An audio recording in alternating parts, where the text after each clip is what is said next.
Welcome back to Flagstone Trail.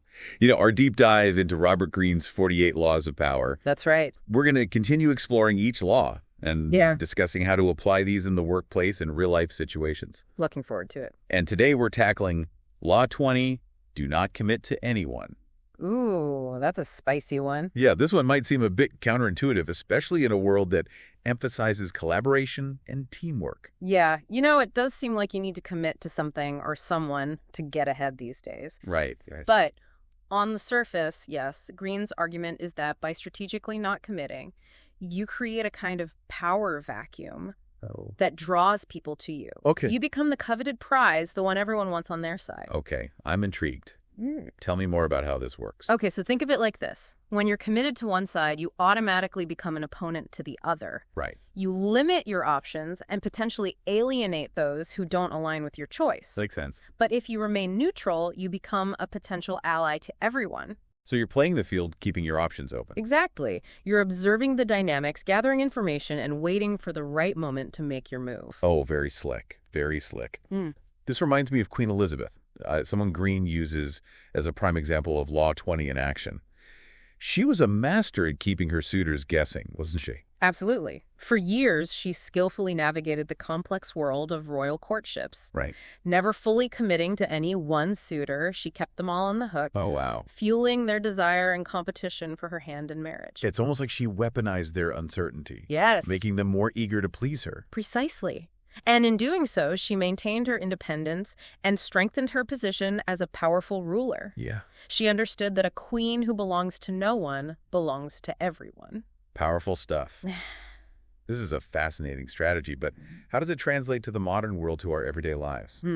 Let's say you find yourself caught in the middle of a workplace conflict. Oh, yeah. Two colleagues are at odds, each trying to win you over to their side.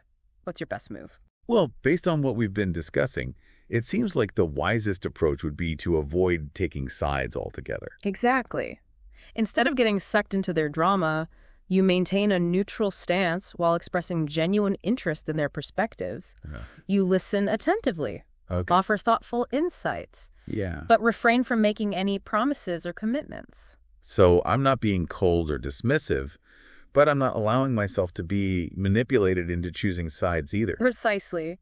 You're essentially becoming a Switzerland.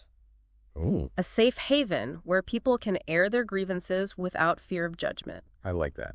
This not only protects you from unnecessary conflict, but also positions you as a potential mediator, someone who can help bridge the divide. I see how that could be a powerful position to be in. Right. It gives you a certain leverage, a sense of authority. Yes, and it can be applied to countless situations. Right. Both professional and personal. Oh, absolutely. Think about dealing with demanding clients or navigating tricky family dynamics. Ugh, don't get me started. This principle of strategic non-commitment can be a valuable tool in your arsenal. So it's about carefully choosing your battles, right? Recognizing which conflicts are worth engaging in and which ones are best to avoid. Exactly. It's about protecting your energy, your time, and your sanity. You don't have to engage in every fight that comes your way. Yeah. Sometimes the most strategic move is to step back, observe, and wait for the dust to settle.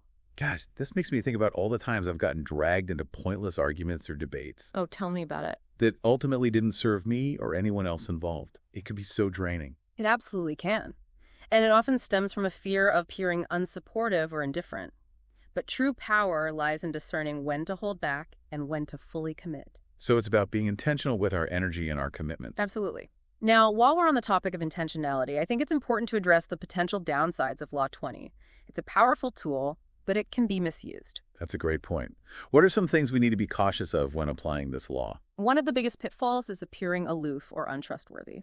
Okay. You want to be perceived as discerning, not as someone who plays games or avoids responsibility. Right. So how do you walk that fine line between strategic non-commitment and coming across as a manipulative player? Transparency is key. While you don't need to divulge all your cards, being upfront about your intentions can go a long way. Explain your desire to remain neutral in a particular situation. Emphasize your willingness to listen and consider different perspectives. But make it clear that you're not ready to pledge your allegiance to any one side. So it's about being honest and respectful even when you're choosing not to commit. Exactly. It's also important to remember that strategic non-commitment is not about isolation. Okay. while you're avoiding entanglements, you still need to cultivate relationships and build connections. So it's not about becoming a lone wolf, but about carefully choosing which pack to join. That's a great analogy. It's about maintaining your independence while still being open to collaboration and connection when it aligns with your goals. I really like that. This is making a lot of sense to me. It's like you're giving us a roadmap for navigating the complex world of power dynamics, both in the workplace and in our personal lives. That's exactly what I'm aiming for. Yeah. It's about empowering you to make choices that serve your best interests without sacrificing your integrity or your sense of self. I think our listeners will appreciate that. But before we dive too deep into the application of this law, let's take a moment to unpack the concept of strategic non-commitment a bit further. Sounds like a plan. Let's explore the nuances of this approach and how to wield it effectively. Perfect. We'll be right back after a quick break. See you soon. Welcome back. Before the break, we were discussing the idea of strategic non-commitment and how it can be a powerful tool in navigating power dynamics. Yeah, it's a fascinating concept, but I think it would be helpful to unpack it a bit further. What exactly do we mean by strategic in this context? That's a great question. It's not simply about being indecisive or non-committal in general. It's about being deliberate and thoughtful about where you place your energy and allegiance. It's about recognizing that every commitment comes with a cost. Right. And sometimes the wisest course of action is to conserve your resources and observe the playing field before making a move. So it's about choosing your battles, so to speak, and making sure that when you do commit to something, Right. it's something that truly aligns with your goals and values. Exactly. And it's also about recognizing that power dynamics are constantly shifting. What seems like a good idea to commit to today might not be so advantageous tomorrow. Oh, I see. So by remaining flexible and adaptable, you keep yourself open to new opportunities and possibilities. It's so true. This makes me think of another example Greene uses in the book Henry Kissinger. He famously offered his services to both Richard Nixon and Hubert Humphrey during the 1968 presidential election. Yeah, that's a classic example of Law 20 in action. Right. By not committing to either candidate prematurely, Oh. Kissinger positioned himself to benefit regardless of who won. Wow. He understood that in the world of politics, as in many other areas of life, Right. it's often better to be on the winning side than to be ideologically pure. Oh, that's so interesting. So it's about playing the long game, right? Not getting caught up in short-term gains or losses, but focusing on the bigger picture and what will ultimately serve you best in the end. Precisely. And that requires a certain level of detachment, Okay. an ability to step back from the emotional fray and assess the situation objectively. It's not about being cold or heartless, Right. but about maintaining a level head and making decisions based on reason and strategy rather than impulse or emotion. You really have to be able to keep your head when everyone else is losing theirs. It sounds like this approach requires a lot of self-awareness and discipline.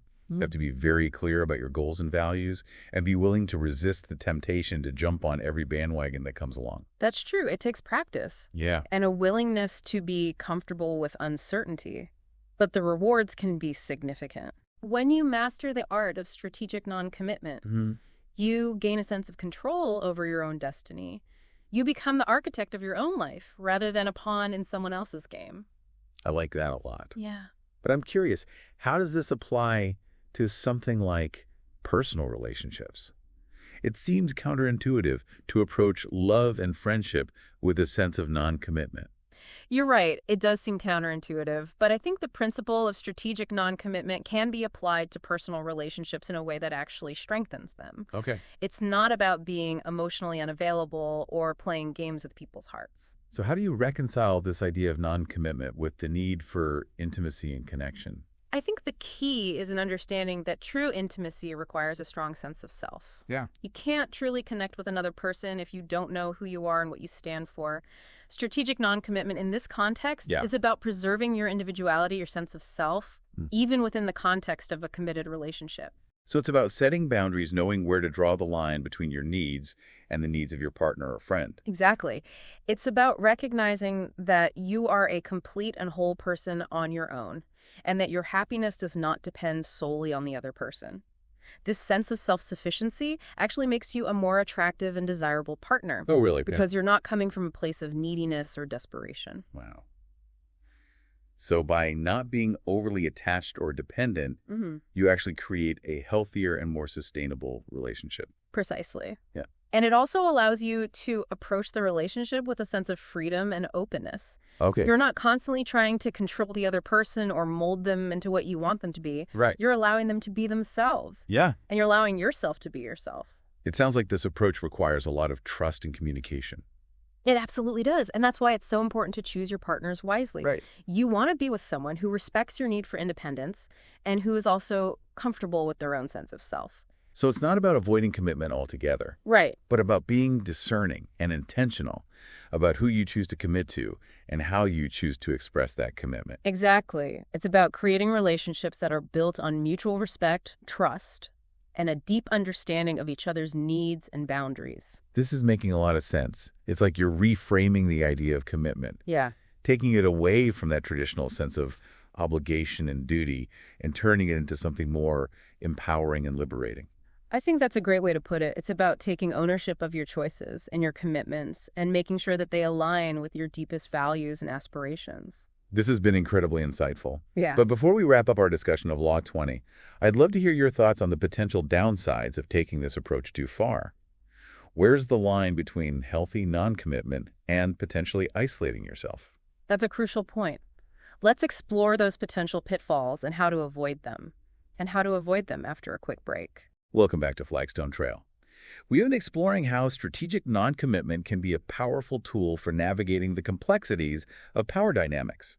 But as with any potent tool, there are potential downsides to consider. Right. While strategic non-commitment can be empowering, it's crucial to strike a balance. If taken too far, it can lead to isolation and distrust. That makes sense. Wow. We don't want to give the impression that we're advocating for becoming detached or emotionally unavailable. No, not at all. It's about being discerning, not dismissive. It's about choosing where you invest your energy wisely, not shutting yourself off from genuine connection. So how do we find that balance? How do we reap the benefits of non-commitment without becoming aloof or untrustworthy? One key is transparency. Be upfront about your intention. Let people know that you value their perspectives and are open to collaboration, but that you also need time to assess situations before making commitments. So it's about clear communication, setting expectations, and explaining your reasoning. Exactly. This helps build trust and avoid misunderstandings. People are more likely to respect your need for space if they understand where you're coming from. Right. Another potential pitfall I can see is the risk of appearing manipulative. If you're constantly playing people against each other or using non-commitment as a way to control or exploit others, that's obviously not ethical. You're absolutely right. Strategic non-commitment is not about manipulating people for personal gain. It's about empowering yourself to make choices that align with your values and goals while respecting the autonomy of others. It's about integrity and self-awareness, being conscious of your motives and making sure your actions are aligned with your principles. Precisely. And remember, genuine connection is still vital. While strategic non-commitment can help you avoid unnecessary entanglements, it shouldn't prevent you from forming meaningful relationships based on trust and mutual respect. So it's about being selective, not isolating, choosing to invest in relationships that are truly enriching and supportive. Exactly. Ultimately, the goal is to create a life where you feel empowered, autonomous, and connected. Strategic non-commitment can be a valuable tool in achieving that, but it's not a magic bullet. It requires careful consideration, self-awareness, and a commitment to ethical conduct. That's such an important point. This law, like all the others in Greene's book, is not about following a set of rigid rules. It's about understanding the principles of power dynamics and applying them in a way that feels authentic to you. Absolutely. It's about taking what resonates, adapting it to your own circumstances, and using it as a framework for making thoughtful decisions. This has been a fascinating deep dive into Law 20. Do not commit to anyone. We've explored its potential benefits, its potential pitfalls, and how to apply it effectively and ethically in various aspects of our lives. It's been a truly insightful discussion. Hopefully our listeners feel equipped to navigate the complexities of power dynamics with greater confidence and clarity. I think so, too. Remember, strategic non-commitment is about empowerment, not isolation. It's about choosing your battles wisely, setting healthy boundaries, and creating a life that aligns with your values. Well said. And remember, the game of power is always evolving. Stay curious, stay adaptable, and never stop learning. And that's it for today's Flagstone Trail discussion. We appreciate your listenership.